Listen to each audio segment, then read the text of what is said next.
Bon, salut tout le monde. Nous sommes jeudi 12 novembre, donc lendemain des jours fériés. Et je me dirige à l'endroit où j'ai laissé la caméra la dernière fois. Donc, faut se rappeler que je l'avais laissé dans un endroit, j'avais pas de quoi pâter.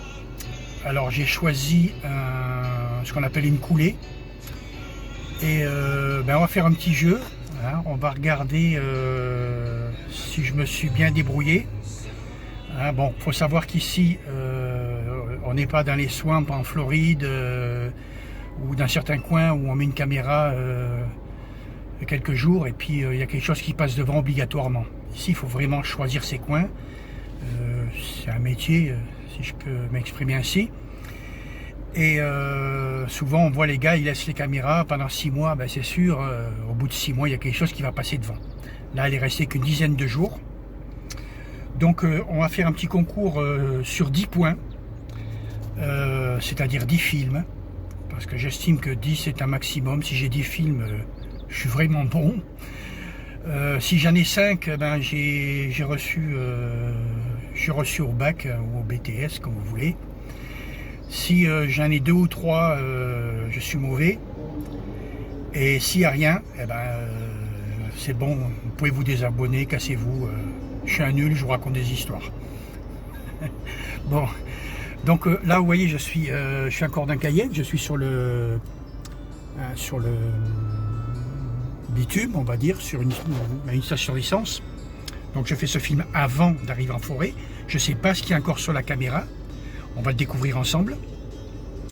J'ai avec moi ici une bonne vingtaine de kilos de mangue pour pouvoir la remettre en place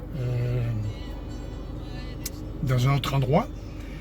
Mais là, j'ai mis ma caméra sur une coulée et je ne sais pas ce qu'il y a dedans. Donc voilà, de 1 à 10. Alors s'il y a 20 vidéos, je suis un super pro. Bon. Bon, on file et puis je rallume la clim parce que là il fait trop chaud.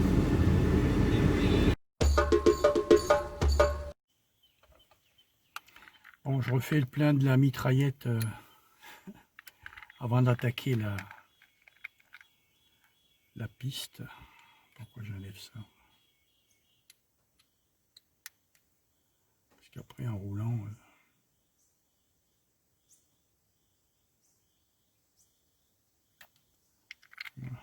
Une bonne dose, hop, on est bon.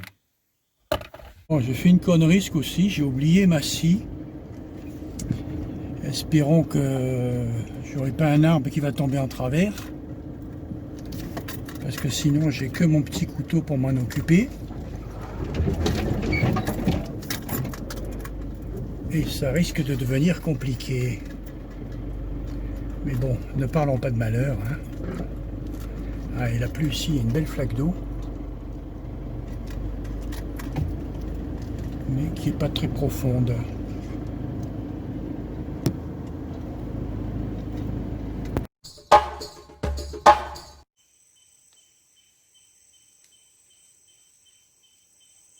Bon, nous voilà arrivés au campement, au Quingy. J'ai un petit peu nettoyé le layant là pour venir, parce que pour venir ça va, mais pour retourner on avait tendance à se perdre un petit peu. On va se perdre sur 100 mètres. Donc j'ai un petit peu slashé le layant pour qu'on puisse se voir retourner plus facilement en véhicule. Donc il a plu pendant 10 jours, pas mal. Mais ici pas tellement en fin de compte. Il a plu surtout en ville, c'est bizarre. C'est pas hyper mouillé. Donc on va relever la caméra. Et puis, je le cherchais partout à lui. Voilà. On oublie toujours quelque chose. C'est mon petit câble USB-C pour recharger le téléphone. Voilà. On a beau faire le tour en partant, on oublie toujours quelque chose. Mais bon, on le retrouve la fois suivante, c'est pas bien méchant. Bon, donc là on va relever la caméra. hein, et puis voir si j'ai réussi à mon bac professionnel aventure. C'est-à-dire qu'il faudrait que j'ai au moins 5 films. Bon, je me fais pas trop d'idées quand même. Enfin, allons voir. Voilà, donc on voit bien la caméra qui est ici. Elle est à 1m30, 1m40 du sol. Donc on a un coin qui est quand même assez fouillis. Mais voilà ce qu'elle prend en réalité quand on se met derrière elle. Elle prend ça.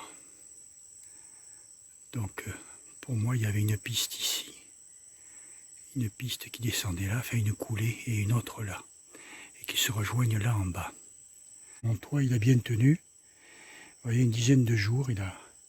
Si j'enlève le bois, voilà, la feuille, elle a pris le pli mais elle remonte un peu. Et on a une caméra qui est parfaitement sèche, qui n'a pas pris une goutte de pluie, du moins sur l'objectif, ce qui est important, et puis la cellule. C'est cette partie-là, il ne faut pas que ce soit trop mouillé. Bon, par contre, c'est clair qu'avec la pluie qu'il y a eu, on va avoir que des photos en noir et blanc pratiquement.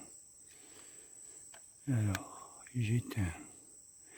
Et là, c'est la surprise. Cette vidéo, moins 2 que je viens de faire au moins, on en aurait 5.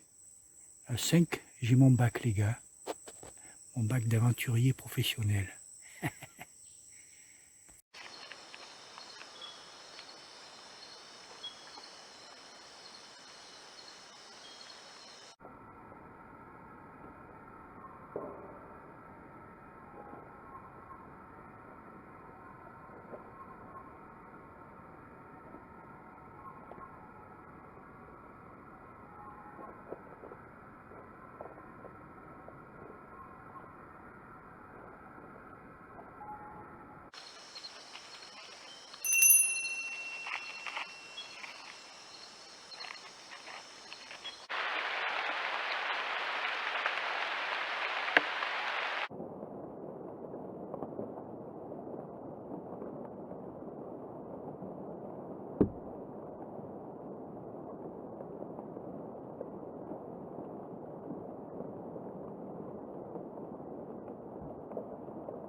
Bon, déjà, Ça va, mon toit il est bien tenu. Vous voyez, une dizaine de jours, si j'enlève le bois, voilà, elle a pris le pli, mais elle remonte un peu. Et on a une caméra qui est parfaitement sèche, qui n'a pas pris une goutte de pluie, du moins sur l'objectif, ce qui est important, et puis la cellule. C'est cette partie-là, il ne faut pas que ce soit trop mouillé. Bon, allons voir au fond.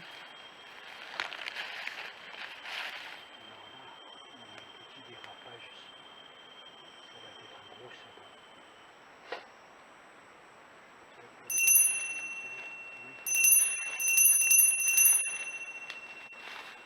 Ici c'est gratté un peu aussi. C'est pas un endroit qui est mangé, c'est un endroit où il y a des murs passent. Voilà, là on s'est fait gratter.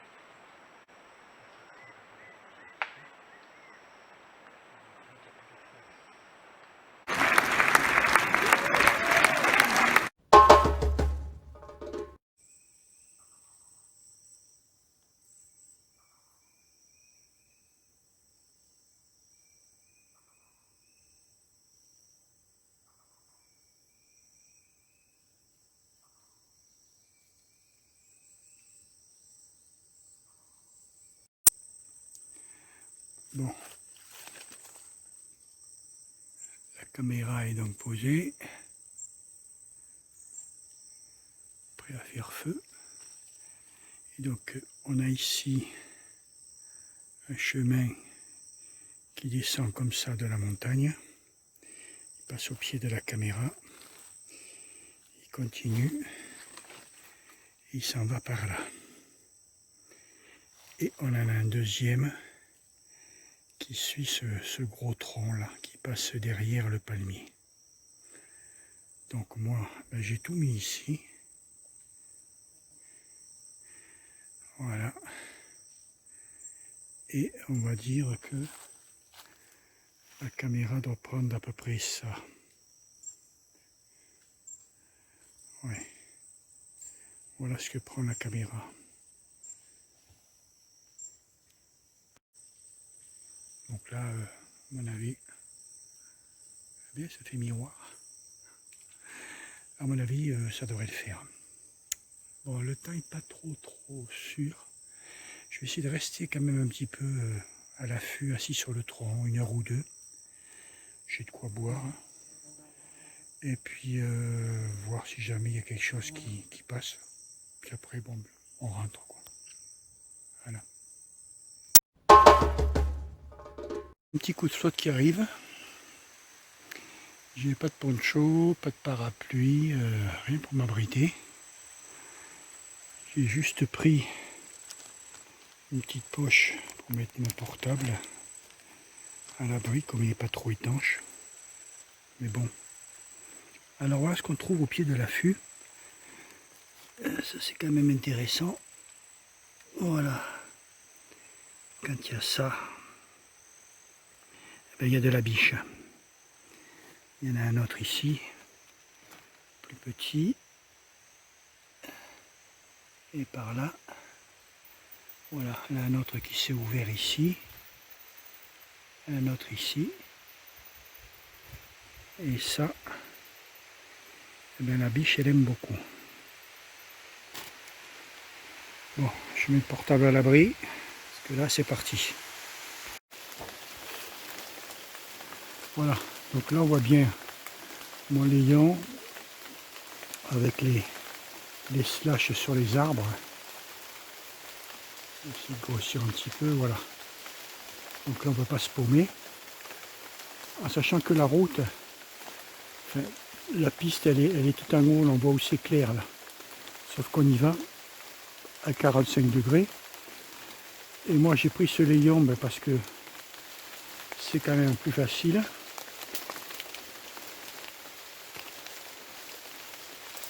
Voilà. On va essayer de faire le gimbal humain en marchant. Mon truc est à la douane, hein, et depuis 1 semaine, et je pense qu'il devrait sortir lundi. Donc c'est clair que j'aurai ça pour la prochaine sortie. Mais bon, c'est quand même long la poste. Hein. Voilà. Donc, bon, on dit la saison des pluies, la saison des pluies. Mais moi j'aime bien, quand il pleut, il fait moins chaud. Il n'y a pas de bestioles. Moins de thon. Voilà, donc le fameux slash, vous voyez, ça se voit ça à 20-30 mètres. Il suffit tous les 20 mètres d'en faire un. Et puis, ben on suit la route sans problème. Pas besoin de GPS, on ne peut pas se perdre. Voilà, là je marche un petit peu, je vais en trouver un autre un peu plus loin. Voilà, voilà, j'ai 2-3 possibilités. Apparemment,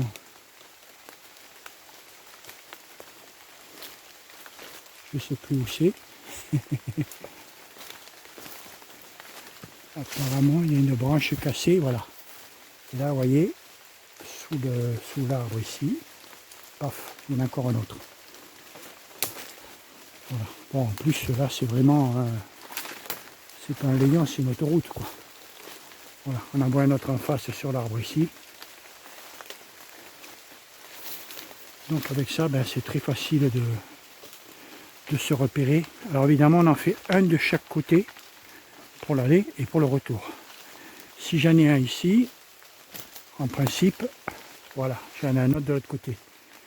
Ça fasse la dimension de la main à peu près. Et ça reste plusieurs mois. Après, ça noircit, ça boursoufle. L'arbre cicatrise. Et puis, on ne le voit plus. Il faut refaire le layant. Voilà. On voit encore le suivant ici, là. Et puis, ça continue comme ça jusqu'à la route qui est pas loin. Là. On est à 150 mètres à peine de la route. Voilà. Vous voyez au milieu du layant. Là, on ne peut pas se tromper. Il n'y a pas besoin d'être du métier. Ça, c'est une biche, hein, pour creuser profond. Il doit y avoir une graine, une racine, quelque chose qu'elle a senti sous la terre. Et puis elle a creusé pour dégager.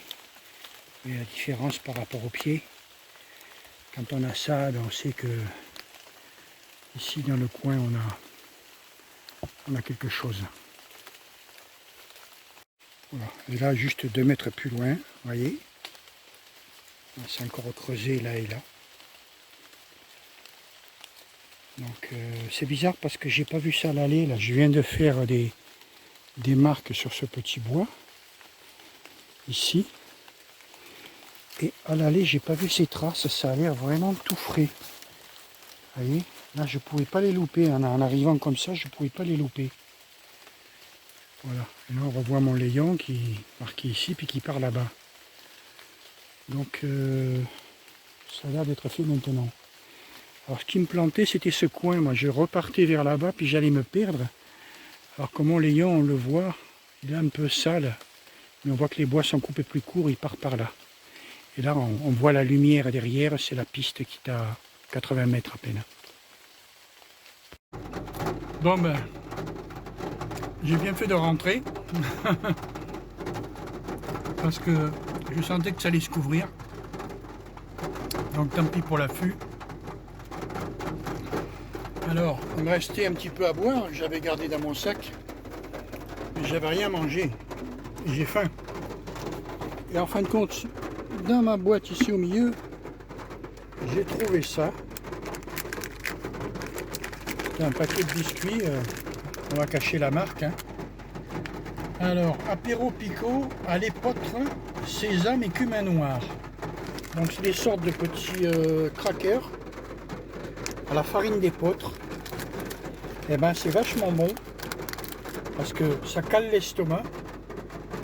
Quand vous allez manger 15 ou 20 comme ça coupe vraiment la faim. Et puis c'est un truc bio, donc il n'y a pas trop de sel dedans. C'est naturel. Et la bonne vieille farine de nos Gaulois, ça fait l'affaire dans des situations comme celle-là. Je pense que tous les survivaleux et les bushcrafteux connaissent ça, évidemment. Voilà, farine d'épeautre. C'est sympa, ça cale bien l'estomac. Ça fait un petit peu, moi, ça me rappelle le pain de guerre quand j'étais à l'armée. Mais bon, quand on a faim, hein, ça fait bien l'affaire. Bon, on va refaire la piste en sens inverse. parce que comme je vous ai dit, j'ai pas ma scie. Et s'il y a un coup de vent, qu'il y a un bois qui tombe, je suis un peu dans la panade. Allez, roule ma poule. Alors, je garde quand même mon téléphone allumé, prêt à faire feu, parce que quand il pleut comme ça, surtout dès que la pluie s'arrête et puis qu'on a un rayon de soleil, ben les agoutis ils aiment bien venir se sécher sur la piste. Et on les voit des fois le cul assis au milieu de la piste.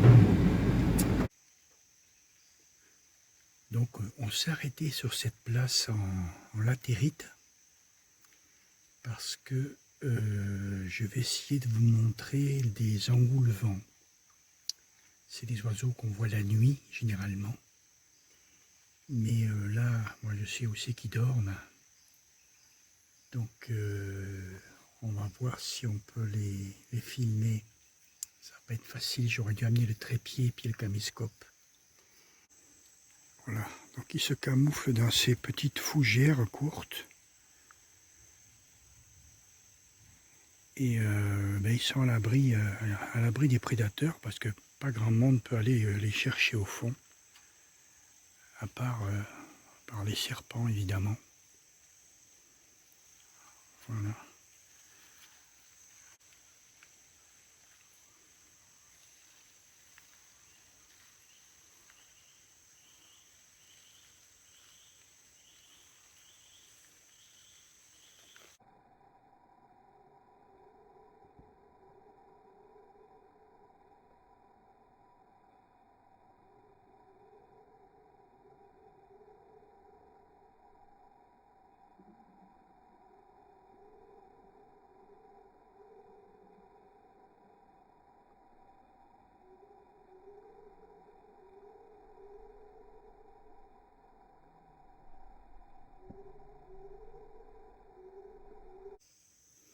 Bon, on n'a pas vu grand chose, hein.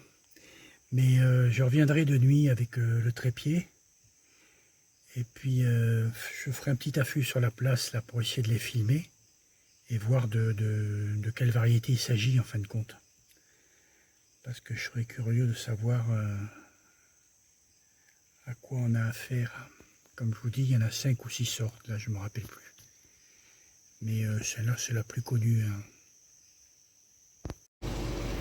Voilà, je vais avancer tout doucement parce que dans ces grosses flaques d'eau, on a souvent, il me semble bien avoir vu à l'aller une tortue. Vous savez, les petites tortues avec les taches rouges sur les joues. Et puis, on peut trouver aussi des fois des petits caïmans, hein, en pleine saison des pluies. Mais là, c'est un peu rare, hein.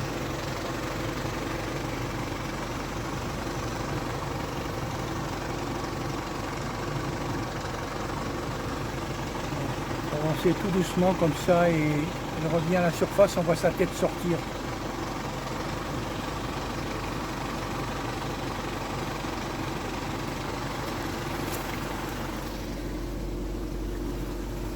Non, là on n'a rien.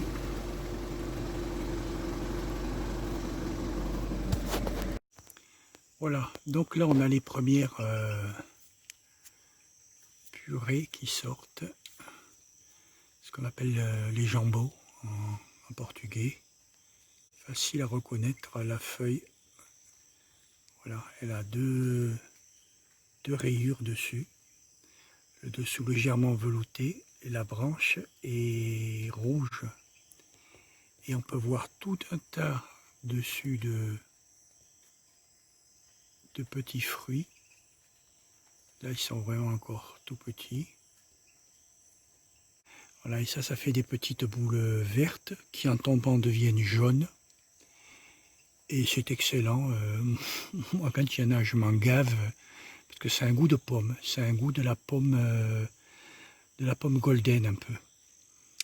Et ça tombe sur le bord de la piste puisque c'est une essence de lumière. Elle ne pousse pas en pleine forêt ou dans les chablis, les endroits qui sont un peu effondrés. Généralement, c'est sur le bord des pistes. Et quand il y a ça, vous avez les agoutis, les pacs, les biches qui suivent le long des pistes. Ils marchent à 5-6 mètres dans le bois Et dès qu'il y a un arbre comme ça, hop, ils sortent et puis ils viennent manger.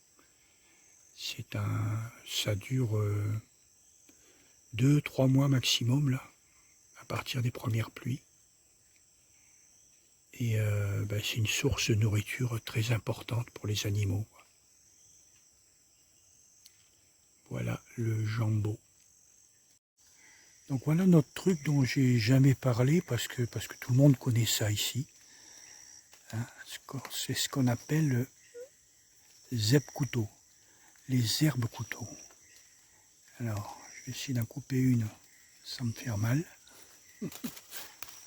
Voilà, regardez, si je mets la main dedans, ça accroche.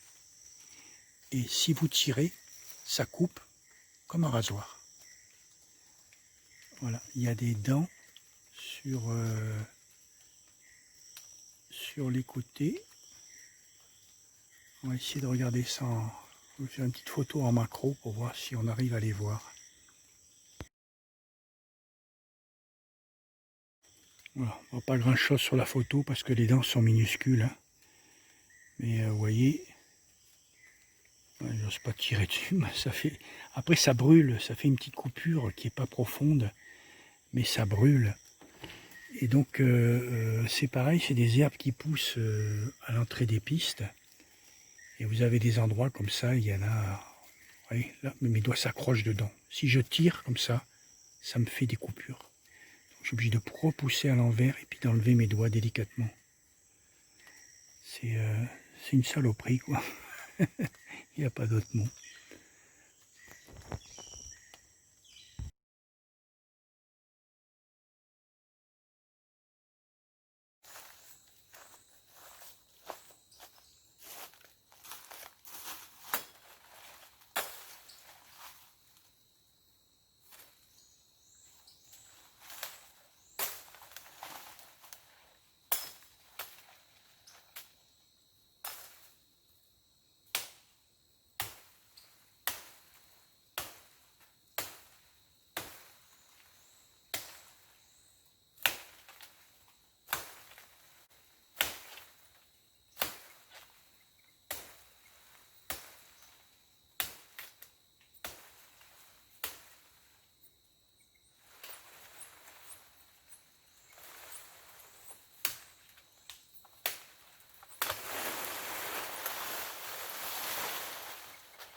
va être trop fin. Biscuit à l'épeautre, c'est bien bon, mais ça remplit pas son homme. Ça.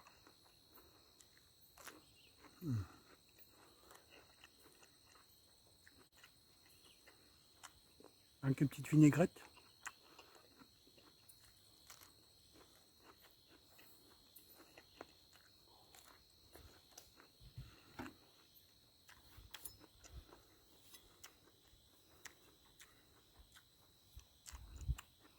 Voilà.